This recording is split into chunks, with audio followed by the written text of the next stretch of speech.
علاقات مع الاخوان وكنتلاقاو وكندير واحد الاشعاع للمنظمه الديمقراطيه الشغل. كاين كذلك واحد حتى هو نشاط رياضي ولكن حتى هو فيه اشاعي، هو اننا نديروا دوري في كره القدم. هذه الفكره اللي كانت شويه قديمه عندنا ولكن ما استطعناش ننفذها، ديال الاخ عبد الحفيظ وديال الاخ الغفير اعتذر لانه وصلت لنا مريض. وكاين مختلفات اللي يمكننا نضيفوا فيها مبدئيا الوضع ديال كاين معنا الاخ ديال الماليه في الجهه، كانت عندهم معركه هنايا في المدينه، وخصنا ناخذوا معطيات ونعرفوا الوضع الان ديال الاخوان ديالنا. والمهني كتعرفوا الدور ديال التمويل المهني دابا فيما يخص اي برنامج تنموي جديد، لانه جا في وسط العمق ديال التدبير والتكوين ديال الموارد البشريه والعنصر البشري الاساس، لانه هو الركيزه الاساسيه في التنميه. وبالتالي حنا قدمنا، كانت المشاركه ديالنا مع اللجنه ديال السياسات العموميه، وقدمنا مقترحات للترافع داخل القبتين عبر الاخوان ديالنا، وقدمنا مذكره مطلبيه سميتو الاداره ديال التكوين المهني.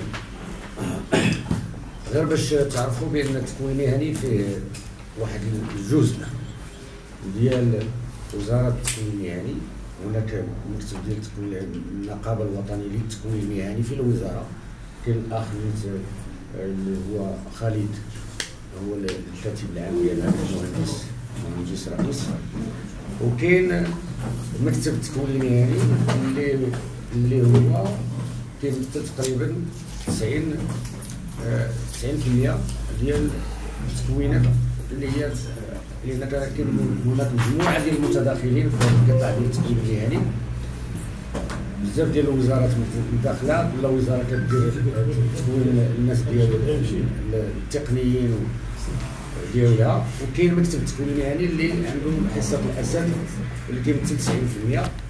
وبالتالي التكوين المهني هو التدبير ديالو ثلاثي، اللي كاين هناك المجلس الاداري هو اللي كيرسم الخطوط العريضه ديال السياسه ديال التكوين المهني، وهذا المجلس الاداري هو كاين التمثيليه هو من المفروض كيرقصوا هو الخزينه العامه وعلى اداره الضرائب، وكذلك كنطالبوا حتى باداره الجمارك باش تدخل حتى هي معنا في هذا الباب هذا. وثم كذلك كاين مطلب اخر، هو مطلب ديال جمعيه الاعمال الاجتماعيه. جمعيه الاعمال الاجتماعيه كانت كتعرض بعده مشاكل.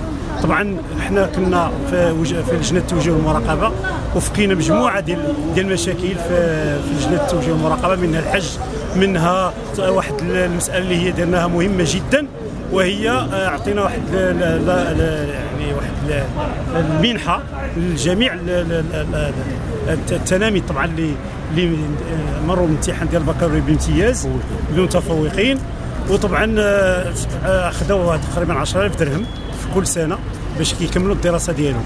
وثم كذلك ساهمنا حتى في قضيه الحج، على ان ضفنا واحد الاضافه ديال 5,000 درهم، لان كانت 20,000 درهم ولات 5,000 درهم.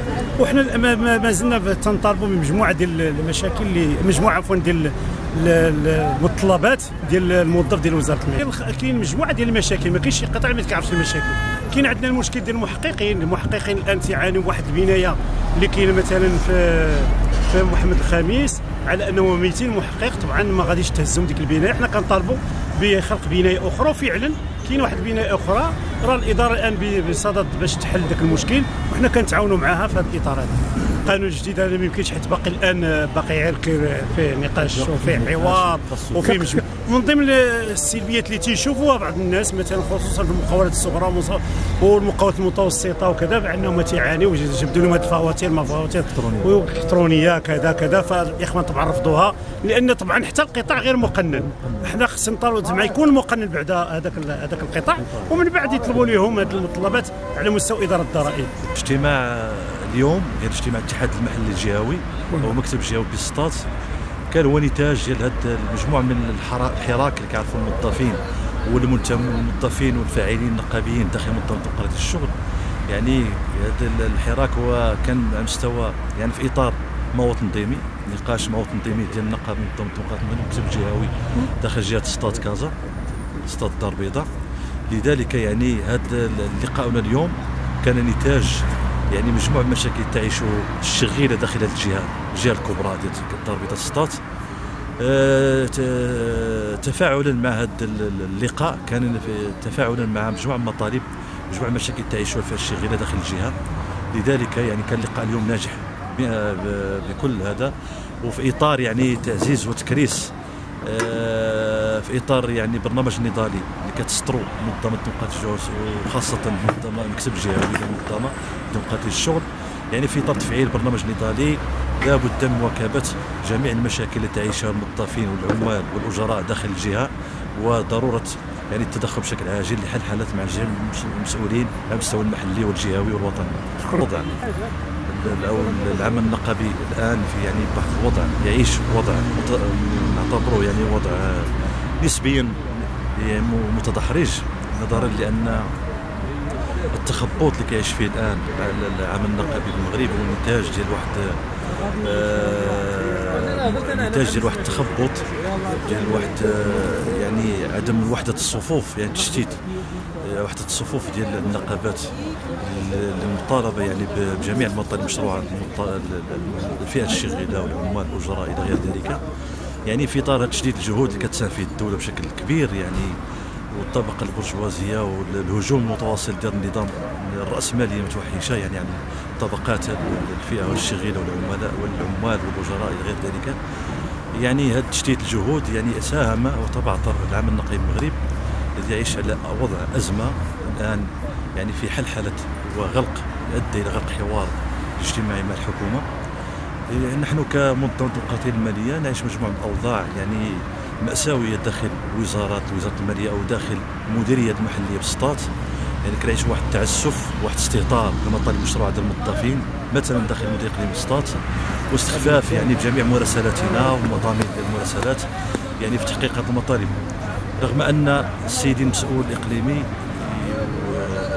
يعني كان سبقا وعد بلقاءات سابقه بتحقيق هذه المطالب يعني والسهر على تفعيلها، الا ان تفاجأنا يعني بسد باب الحوار.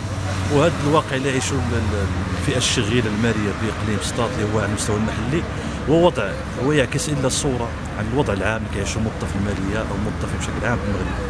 لذلك يعني نناشد يعني الجهات المسؤوله بفتح باب الحوار ورئيس الحكومه التدخل العاجل لحل هذا الوضع المأساوي كتعيشه الفئات الشغيله والموظفين بشكل عام والموظفين الماليه بشكل خاص، الى اننا يعني ضروره لتجاوز هذه الازمه، لان هناك فعلا ازمه اللي كعرف المغرب يعني ازمه اجتماعيه لمده سنه الان، يعني كاين واحد الحراك اجتماعي متوازي مع الحراك النقابي. يعني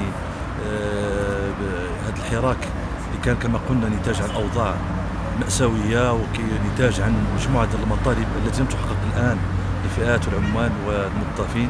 وندعو كافه الجهات المسؤولين وصاحب الجلاله لما صاحب الجلاله ان شاء الله نناشده بالتدخل العاجل لتحقيق هذه المكاسب والنظر في اوضاع الفئات. في مناسبه باش نقراو الفاتحه على مجموعه ديال الاخوان ديالنا اللي توفاو العائلات ديالهم مؤخرا. كما كتعرفوا مصطفى بالعربي بروزيين دابا كمل السنه، صديق ديالنا ومن المؤسسين وكان عضو المكتب الجديدي ونائب الكاتب العام في الجهه. وكاين عندنا الوالد ديال الاخ طارق جداد اللي كان توفى، كاين الوالد ديال الاخ خالد منور اللي توفى، كاين الوالد ديال الاخ الورادي في النظافه في سيدي بنور اللي توفى، كاين الاخت ديال نعيمه قدوس توفات. وفي هذه الفتره كذلك قبل شويه كان الاخ ديال السي احمد العرقاوي حتى هو. يا رب العالمين الرحمن الرحيم مالك يوم الدين اياك نعبد واياك نستعين اهدنا الصراط المستقيم صراط الذين